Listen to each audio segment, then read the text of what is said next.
Hello, bachcho, let's read the question. The question says, how many of these are incorrect?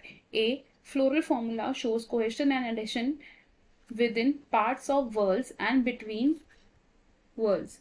B. Solanaceae is widely distributed in tropics, subtropics, and even temperate zones. C. Many plants belonging to family Liliaceae are good ornaments, source of medicine, vegetables, and colchicine. D. Generally, dicotyledonous plants have tap roots, while monocotyledonous plants have fibrous roots. E. In banana, pineapple, pistia, and chrysanthemum, the lateral branches originate from the basal and underground portion of the main stem, grow horizontally beneath the soil, and then come out obliquely upward, giving rise to leafy shoots. F. Photosynthesis is restricted to tendrils in Opuntia and peas.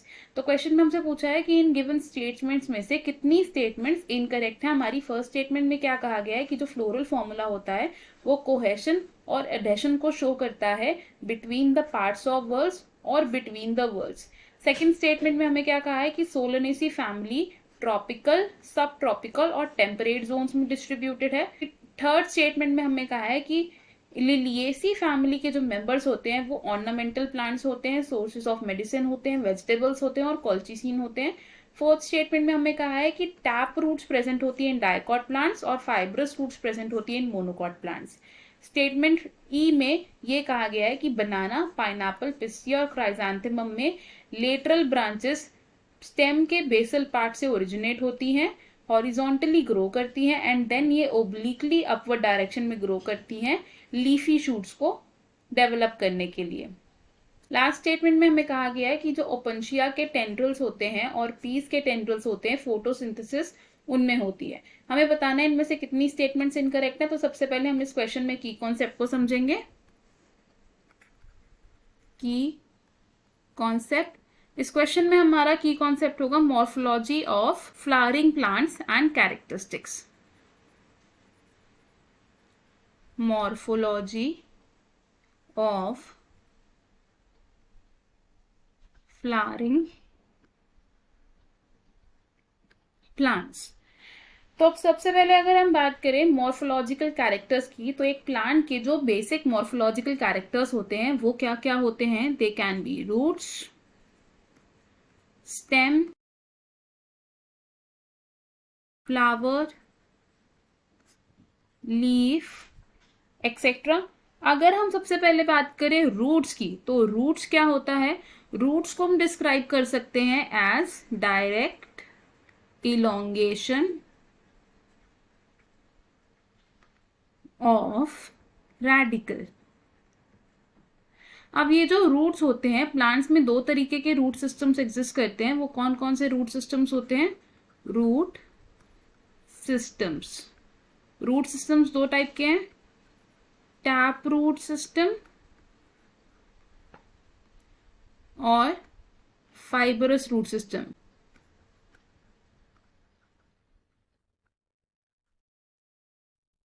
तो tap root system किस तरीके के plants में हमने observe किया है? ये हमने ऑब्जर्व किया है इन डाइकॉट्स, जैसे कि ग्राउंडनट,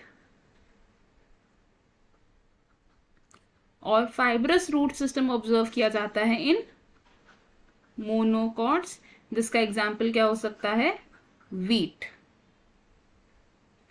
अब अगर हम बात करें नेक्स्ट मॉर्फोलॉजिकल कैरेक्टर की, यानी कि स्टेम की, तो स्टेम को हम किस तरीके से डिस्क्राइब कर सकते हैं? स्टेम को हम कह सकते हैं ascending part of a plant axis. ये क्या है?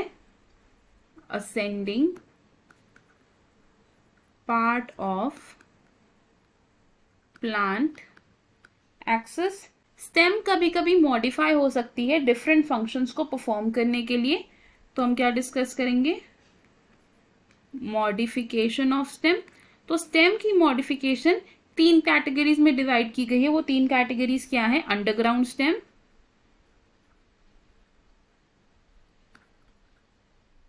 एरियल स्टेम और सब aerial stem.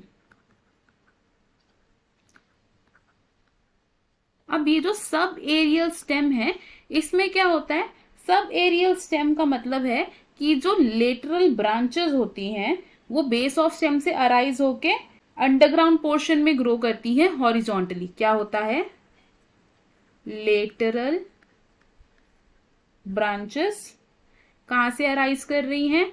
Base of stem से, बेस ऑफ स्टेम से, और ये अराइज करने के बाद क्या कर रहे हैं? ग्रो कर रहे हैं हॉरिजॉन्टली, ग्रो हॉरिजॉन्टली अंडरग्राउंड। और हॉरिजॉन्टली अंडरग्राउंड ग्रो करने के बाद ये स्टेम्स क्या करती हैं? अपवर्ड डायरेक्शन में ग्रो करती हैं, ओब्लिकली ग्रो अपवर्ड्स। तो ये क्या है? सब एरियल स्टेम है। और सब एरियल स्टेम हमने किस तरीके के प्लांट्स में ऑब्जर्व की है? सब एरियल स्टेम को ऑब्जर्व किया गया है इन सब aerial stem in banana, pineapple,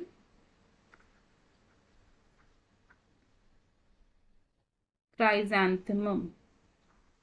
अब स्टेम की कुछ और मॉडिफिकेशंस भी हो सकती हैं, जैसे कि स्टेम कभी कभी मॉडिफाइड होती है into tendrils, modified into tendrils. Tendrils में स्टेम मॉडिफाई होती है इन पी प्लांट, और ये क्या करती है? हेल्प करती है इन क्लाइंबिंग, इन क्लाइंबिंग। और कभी कभी स्टेम फोटोसिंथेसिस के लिए भी मॉडिफाई होती है, मॉडिफाइड फॉर फोटोसिंथेसिस।